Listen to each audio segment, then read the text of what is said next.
La grande interview Europe 1 CNews, Sonia Mabrouk. Sur CNews et Europe 1, mon invité ce matin est le président de la Commission des finances à l'Assemblée nationale, député LFI de Seine-Saint-Denis. Bonjour et bienvenue. Bonjour. Éric Quecrel, évidemment, beaucoup de sujets à vous soumettre. Et tout d'abord, le Conseil des ministres a donc validé hier le projet de loi spéciale qui vise à assurer la continuité du financement public de notre pays.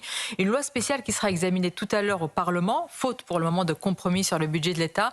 Qu'est-ce que vous dites ce matin? C'est un parachute d'urgence? C'est une roue de secours, c'est un budget de secours, mais c'est un budget quand même. Je dis ça parce que elle va passer. L'enjeu n'est pas là. Soit les groupes vont voter pour, soit s'abstenir comme nous, mais elle passera. Mais la question, c'est après à quoi elle sert. Et manifestement, c'est un texte qui est redevenu d'actualité depuis que le gouvernement est minoritaire. Donc il s'en est servi l'an dernier, à nouveau cette année. Et il s'en sert, j'allais dire, de manière discrétionnaire, puisque les dépenses sont décidées par décret, donc pas décidées par l'Assemblée, et pour faire pression, en fait, en réalité, sur l'Assemblée, sur le Parlement, pour qu'il adopte au plus vite ensuite un budget qui, pour l'instant, est minoritaire. Bon, voilà comment il l'utilise. Alors moi, hier, nous avons eu une commission avec les deux ministres, et je répète ce matin ce que je leur ai dit, c'est-à-dire qu'on peut, qu'ils ne s'amusent pas à faire pression sur l'Assemblée en ayant une version de la loi spéciale la plus minime possible, la plus restrictive possible. Pourquoi ? Parce que quand vous décidez de reproduire le budget 2025, c'est ça la loi spéciale. Oui. Hein, vous reproduisez les crédits et les recettes du budget 2025. Rien ne vous interdit, par exemple, je ne suis pas d'accord avec leur vision, de dire que ce qui a été voté en 2025 pour MaPrimeRénov' soit reproduit, pas plus, mais reproduit cette année de la même manière. Bon, ça, c'est leur vision à eux, qui est une vision très minimum et qui, à mon avis, est mauvaise. Alors, à la fois, elle fait pression sur l'Assemblée, mais elle est mauvaise pour l'économie. Attendez, sur le premier point, Éric Quecrel, oui. Parce que je sens que si vous avez dit cela au ministre hier, je vous sens passablement énervé sur la méthode pas le seul, oui. Du gouvernement. Vous êtes en train de dire qu'aujourd'hui, ils n'ont pas la majorité, vous parlez de minorité. Ils vont faire passer un budget en s'asseyant sur le Parlement ?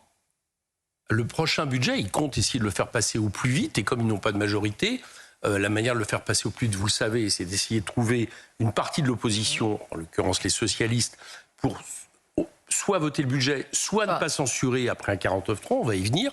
Ça, c'est une première chose, donc ils vont le tenter. Mais vous comprenez bien que pour y arriver, il faut jouer la montre. Il faut vous dire, attention, il n'y a pas de budget. Si la loi spéciale, l'année dernière, c'était il n'y a plus de carte vitale. Vous savez, Madame Borne. Bon, alors là, ils sont quand même plus modérés parce que tout s'est bien passé. Voilà, il y a une continuité d'État. Les services fiscaux ont prélevé les impôts. Les fonctionnaires ont été payés. Le texte est clair. Pourquoi ils ont joué l'affolement, selon vous ? Mais parce que justement, ils jouent l'affolement pour faire en sorte que le Parlement se retrouve le plus vite possible devant une décision. Soit c'est la catastrophe de la loi spéciale, soit c'est un mauvais budget. Donc il vaut mieux le mauvais budget.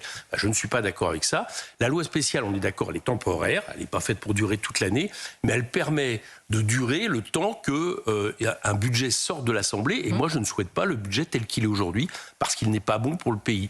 Donc je dis au gouvernement, ne jouez pas la politique du pire de ce point de vue-là. C'est le gouvernement ou le président de la République, Emmanuel Macron, a affirmé hier qu'il faut un budget à la France avant, évidemment, ou pour le mois de janvier. C'est une manière de faire pression ou tout simplement de doter le pays d'un budget? Alors j'ai l'impression que oui, c'est une manière de faire pression. Manifestement, il veut vite régler cette question de l'Élysée, puisque j'ai cru voir à travers un article d'un de vos confrères que c'était lui qui mettait la main à la pâte directement, jusqu'à par exemple imaginer que la commission des finances va siéger dès le 5 janvier. Alors pour qu'on comprenne, c'est pas tant que nous demandons des vacances, etc. Il y a une trêve parlementaire, et la trêve parlementaire, c'est pas seulement pour les députés. Vous savez, dans l'ombre, qui permet la démocratie, les collaborateurs, les administrateurs. On va pas tomber dans la démagogie ce matin. Non. Pourquoi le 5 janvier, c'est pas possible? Parce que le 5 janvier, c'est la rentrée parlementaire, que quand vous faites une commission, avant, il faut déposer les amendements, les examiner, il faut 48 heures pour examiner les amendements.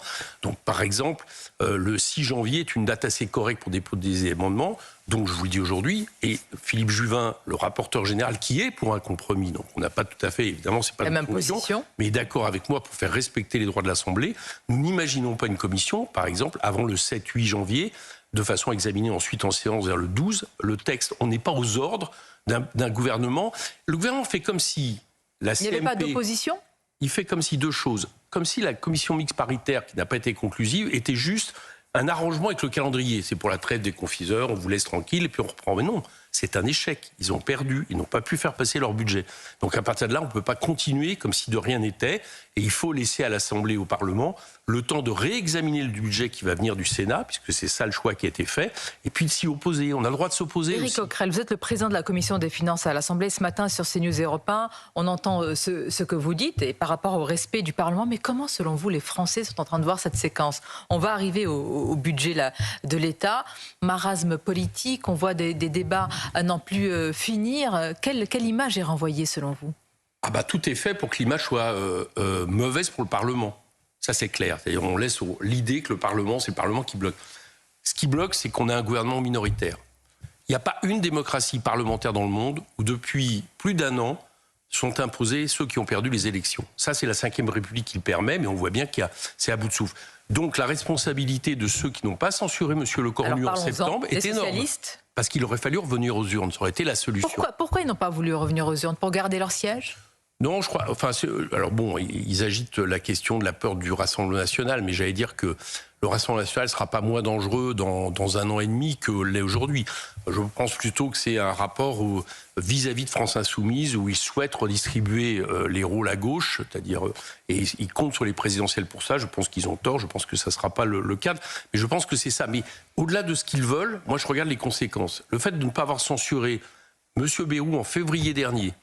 Le fait de ne pas avoir censuré M. Lecornu en septembre fait qu'il n'y a pas eu de retour aux urnes. Nous, on souhaitait les présidentielles, vous le savez, parce qu'on pense que tout procède de là, anticiper, de façon à ce que les Français tranchent. Le peuple, c'est toujours la solution quand vous êtes bloqué. Donc aujourd'hui, le Parlement hérite d'une situation compliquée parce qu'on ne peut pas lui demander, nous, opposition, quelle solution maintenant, d'arrêter de nous opposer sur un budget qui est mauvais. Mais cette fois, l'usage du 49.3 pour faire passer le budget, semble-t-il, est inéluctable. Ce qui est incroyable, Éric Coquerel, c'est beaucoup de parlementaires de droite, mais aussi chez certains socialistes, il y a l'espoir inavouable publiquement, mais officieusement, d'un recours au 49.3 pour cesser tout ça et donner un budget à la France. C'est ce qui est écrit et cousu de fil blanc. Alors j'ai l'impression que ça, on y va. Oui, on y va pour une bonne raison, c'est que même quand vous êtes une opposition assez complaisante aujourd'hui avec le gouvernement, voter le budget, c'est impossible. Parce que c'est ce qui délimite que vous soyez dans l'opposition à la majorité. Je ne pense pas que le Parti socialiste veuille aller jusqu'à là. Mais donc le 49.3 est pratique, parce que là, le texte passe, et puis c'est la censure, vous ne votez pas. C'est le remake de M. Bayrou l'an dernier, je vous rappelle. Et puis, bon... J'allais dire, ce qu'on vous donne, c'est vous pouvez accepter moins de choses dans ce qu'on met dans le budget par 49.3 que si c'était un budget. L'année dernière, rappelez-vous que ce qui a été accepté pour faire passer M. Bayrou, pour ne pas le censurer, c'est 4000 postes d'enseignement non supprimés qui sont dans le budget, là. Donc vous voyez que c'était juste un sursis de quelques mois, plus le conclave des retraites qui, soi-disant, devait amener l'abrogation, et bilan, on en est à un simple décalage. Donc moi, je pense, mais nous le disons très clairement, je vous le dis aujourd'hui, que ce soit par 49.3, par ordonnance, dans les 2 cas, on censure. Voilà. Et j'espère que ce gouvernement sera alors censuré. En attendant, Éric Coquerel, les paysans, la colère paysanne est là. On a appris qu'il y a eu un nouvel abattage dans les Pyrénées-Orientales, là encore, pour une vache contaminée. C'est une partie du cheptel qui est abattue. Donc on pense à eux ce matin. Alors l'accord du Mercosur également n'a été que reporté pour le mois de janvier. Et vous avez affirmé que s'il était signé, vous déposerez là encore une motion de censure, voire de destitution contre Emmanuel Macron, qui veut lui aussi changer cet accord. En l'occurrence, ce serait une motion de destitution contre Ursula von der Leyen qu'il faudrait. Oui, mais enfin, le président de la République, quand même, a un rôle. Quand même, la France a un rôle. Ce qui est quand même incroyable, c'est que l'Italie arrive à se faire entendre et M. Macron ne le fait pas. Et pourquoi M. Macron ne le fait pas? C'est qu'il dit quelque chose un jour, c'est le en même temps, et le lendemain, il dit l'inverse. Il y a quelques semaines, il disait quasiment que le texte était bon et qu'on pouvait le signer. Bon, alors depuis, il y a les agriculteurs, les éleveurs qui s'opposent à l'abattage total, et ils ont raison de le faire, on les soutient depuis juillet dernier, mais aussi au Mercosur, et ils ont raison de le faire. Bon. Et puis il y a eu aussi le fait que dans notre niche parlementaire, nous avons proposé un texte pour ne pas signer le Mercosur qui a été unanime, vous entendez bien, unanime. Donc d'un point de vue démocratique, mais aussi pour le fond de ce que représente cet accord, le président de la République ne peut pas signer cet accord. Mais c'est Ursula von der Leyen qui a mandat. Oui, et bien dans ces cas-là, le président de la République non seulement ne doit pas signer cet accord, mais il doit mettre une pression. Par exemple, dire que si cet accord est signé, la France arrêtera, par exemple, de donner des budgets à l'Union européenne supérieurs à ce qu'elle reçoit. Vous savez que c'est au moins 9 milliards. En plus, ça fera des économies.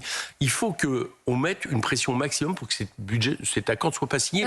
La France est la deuxième puissance économique en Europe, bientôt le pays le plus peuplé. Il faudrait peut-être arrêter comme ça de laisser passer les trains et de faire comme si finalement nous n'étions qu'un pays de deuxième rang. C'est intéressant ce que vous dites. Il faut faire pression, mais la France insoumise continue de penser, Éric Coquerel, d'abord qu'elle ne doit pas sortir de l'Union européenne et que vous pouvez changer l'Union européenne de l'intérieur, un peu comme, même si vous êtes opposé évidemment sur tout et sur le fond, comme le Rassemblement national. Vous pensez que c'est de l'intérieur que vous allez tout changer par la pression, par la politique de la chaise vide. Par la rupture et la désobéissance si nécessaire. En y étant, en étant par oui, mais pour une bonne raison, je vais vous dire une chose. Pourquoi on ne veut pas sortir de l'Union européenne? C'est que, d'abord, si la France sortait de l'Union européenne, il n'y a plus d'Union européenne. Arrêtons avec cette idée que la France, il y aurait un Frexit. Si la France sort, il n'y a plus d'Union européenne. Bon. Et nous pensons que la question d'une coordination, la question d'une alliance en Europe, ça peut être quelque chose d'intéressant si c'est au service du progrès. Force est de constater que c'est pas ça aujourd'hui et que donc, oui, on peut espérer changer, par exemple, les traités. Alors, alliance, mais pour changer les traités, attention, c'est l'importance, pour changer les traités, encore faut-il, à un moment donné, si c'est nécessaire, rompre et désobéir avec les traités. Ce que fait l'Allemagne d'ailleurs depuis des années, avec un commerce extérieur qui est totalement excédentaire par rapport à ce que permettent les traités, et vous voyez, ils continuent à le faire. L'Allemagne, justement, parce que vous parlez d'alliance, peut-être avec, vous allez nous dire quel pays, l'Allemagne qui se réarme et qui veut maintenant l'armée la plus importante, conventionnelle d'Europe. C'est un effort historique et inédit depuis la Seconde Guerre mondiale. Vous le comprenez dans un monde conflictuel ou ça vous inquiète? Non, moi ça m'inquiète. Alors déjà, globalement, de toute façon, dans l'idée que nous avons aujourd'hui, c'est-à-dire d'une montée en avant des nationalistes, de confrontation, de blocs politico-économiques qui ressemble un peu à ce qui s'est passé avant la guerre de 14, je ne pense pas que la France doit embrayer derrière ça. Elle doit avoir les moyens de se défendre. Donc le second porte-avions, c'est une mauvaise idée? Je veux dire, elle doit être au service de la paix, mais je ne suis pas sûr qu'elle doit être cotisée dans cette espèce de course en avant. Bon. Mais l'Allemagne, vous avez raison de pointer que c'est étonnant que ce ne soit pas un sujet. Le chancelier allemand dit qu'il veut l'armée la plus importante. Il l'assume. Oui. Ils ont mis 311 milliards de dettes cette année, 522 milliards de dettes l'an prochain, on ne le dit pas assez, pour se réarmer à hauteur de 3,5%. Alors ils obéissent aux Américains qui leur ont demandé. J'allais vous dire, oui, M. Coquerel, pardonnez-moi, quand vous n'êtes plus protégé, vous ne vous réarmez pas par les États-Unis? Mais la question, mais se protéger par rapport à quoi et à quel niveau? Par rapport au risque de guerre, par rapport à la Russie, par rapport à Poutine? Mais moi je ne pense pas, alors je vais vous dire très clairement, par exemple, si nous sommes la France, nous avons l'arme de dissuasion nucléaire. C'est comme ça qu'est assis notre protection du territoire par rapport à des pays qui ont la dissuasion nucléaire. Donc voilà, les gens sont prévenus. Si vous attaquez la France, vous avez ce risque-là. C'est valable pour la Russie. Mais est-ce qu'aujourd'hui, vous croyez que... Si vous attaquez la France, vous avez l'arme nucléaire? Bien sûr, c'est ça la dissuasion. Si vous attaquez le territoire français, vous avez la dissuasion nucléaire. Vous réagissez en proportion. Et si vous attaquez un pays... Est-ce qu'on pense réellement, par exemple, aujourd'hui, que la question, c'est que M. Poutine, qui est quelqu'un de très dangereux, qui a les mêmes visées impérialistes que M. Trump, ces gens-là sont des gens dangereux pour la paix. Pardonnez-moi, Poutine et Trump, c'est le même risque de guerre? Ah bah Monsieur Trump, vous trouvez que la manière dont il agit vis-à-vis de l'Amérique latine aujourd'hui, la manière dont il agit soi-disant vis-à-vis de l'allié européen... Vis-à-vis de l'Europe, c'est le même risque de menace que M. Poutine? C'est une menace, en tout cas, c'est une menace, j'allais dire, de confrontation. Et M. Trump, aujourd'hui, ne se comporte pas en allié. Il se comporte, il le dit très clairement, il a des phrases aujourd'hui très fortes qui rappellent celles du grand remplacement de l'extrême droite vis-à-vis de l'Europe. Donc, moi, vous reprenez le mot de créolisation aussi, qui est l'autre pendant du remplacement. J'ai vu ce que monsieur... Oui, d'accord. Il parle d'effacement civilisationnel. C'est cela, oui. Donc, il essaie d'imposer sa vision du monde et sa vision de la société et de la démocratie, qui est vraiment éloignée de la démocratie à l'Europe. Mais donc, je ne considère pas plus un allié, si vous voulez, de la France que ne l'est monsieur Poutine. Et par rapport à ça, la France doit avoir une politique indépendante qui lui permet de protéger son territoire, mais de ne pas être, j'allais dire, de mettre 1 euro dans cette espèce de course aux armements. Et moi, je m'inquiète, je le reviens pour l'Allemagne, je pense que c'est une vraie question. On entend sur l'Allemagne, c'est un vrai sujet. C'est un vrai sujet. On devrait en parler. Ils vont relancer leur industrie pendant que nous, on restera en carafe, tellement on aura peu investi. Mais en plus de ça, pourquoi veulent-ils l'armée conventionnelle? C'est paradoxal. Vous me dites qu'il ne faut pas qu'on se réarme, mais nous, on restera en carafe. Je pense qu'il faut une souveraineté industrielle, une relance industrielle par la bifurcation écologique, une partie par l'armement. Moi, je dis pas qu'il faut pas les armes. Donc le second porte-avions, oui. Mais Alors, sur le deuxième porte-avions, c'est pas une nouveauté, il est dans la loi de programmation militaire. Déjà, il a été voté en 2000. Vous dites que... Donc, Emmanuel Macron ne nous ressorte pas des choses qui ont déjà été votées.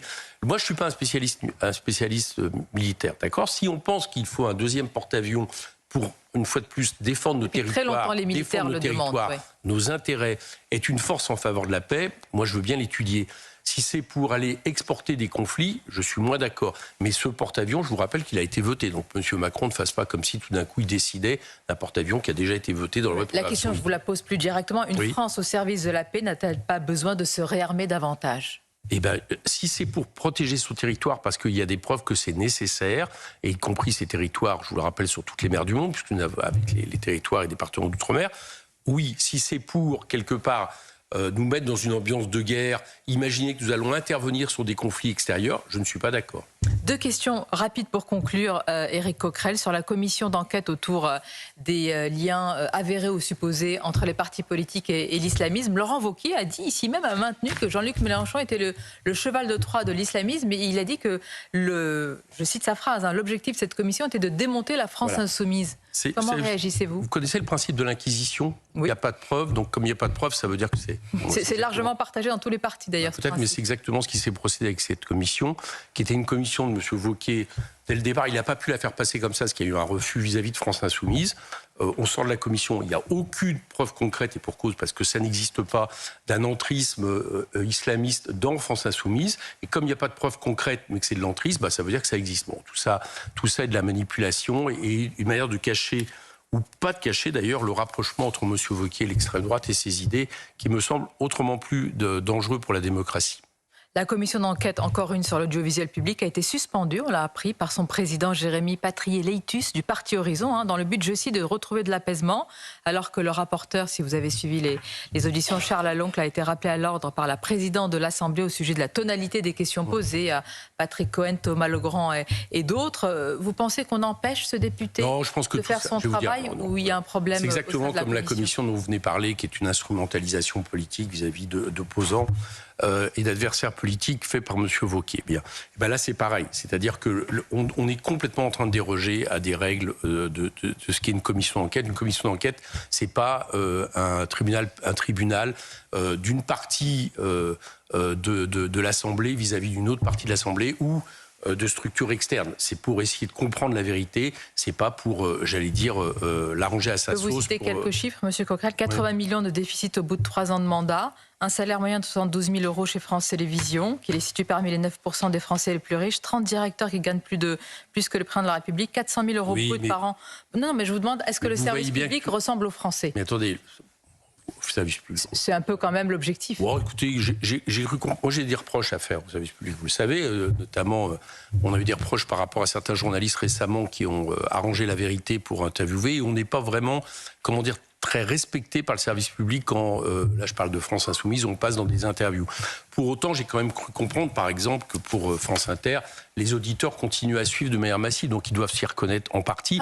Et c'est en fonction de l'audience. Et surtout, tout va bien je dirais qu'il faut faire attention à ce que des groupes privés qui ont des chaînes, notamment des chaînes avec des orientations, j'allais dire, très précises, pour aller vite à l'extrême droite, ne considèrent pas que finalement le service public est à abattre pour leur laisser encore un peu plus de pouvoir. Quelle est l'orientation du service public ? Comment ? Quelle est l'orientation du service public ? En théorie, c'est une neutralité et de faire en sorte que les citoyens... je vous dis... Non, mais en théorie. Et de faire en sorte que les citoyens, j'allais dire, il y a une mission d'éducation populaire, d'information... et en pratique, il est neutre, le service public ? Quand on est interviewé à certains moments en France Insoumise, non, je trouve pas. Donc quand vous y allez, il n'est pas neutre, mais sinon il est neutre. C'est compliqué parce que le service public, vous globalisez. Vous voyez ce que je veux dire ? C'est comme si je vous dis, c'est un peu la même chose, moi. Si je réduis tous les journalistes uniquement à il y a une différence entre des groupes privés et le service public, malgré tout. Théoriquement, je ne suis pas certain. Vous savez, il n'y a pas une mission de service public. Vous êtes un élu tellement attaché à ça. Le Conseil national de la résistance, après que la plupart des grands médias aient sombré dans la collaboration, a estimé que normalement, par exemple, les médias appartenaient à des groupes économiques. Où ça, je pense que c'est peut-être pas inutile pour avoir un vrai pluralisme. Et aujourd'hui, on voit bien que la plupart des médias de ce pays sont aux mains de quelques milliardaires. Je suis pas sûr que ce soit pour l'indépendance médiatique. Merci Éric Coquerel de venir participer au pluralisme ce matin. Je vous dis joyeux Noël. Oui, Joyeuses fêtes. Et joyeux Noël. Oui, on se retrouve. C'est Noël. Oui, c'est Noël, c'est la nouvelle année, c'est tout ça, c'est tout ce que souhaitent les Français. En tout cas, c'est le moment de se reposer, de faire la fête, donc c'est très bien. On en a besoin. Merci Merci. à vous et à bientôt.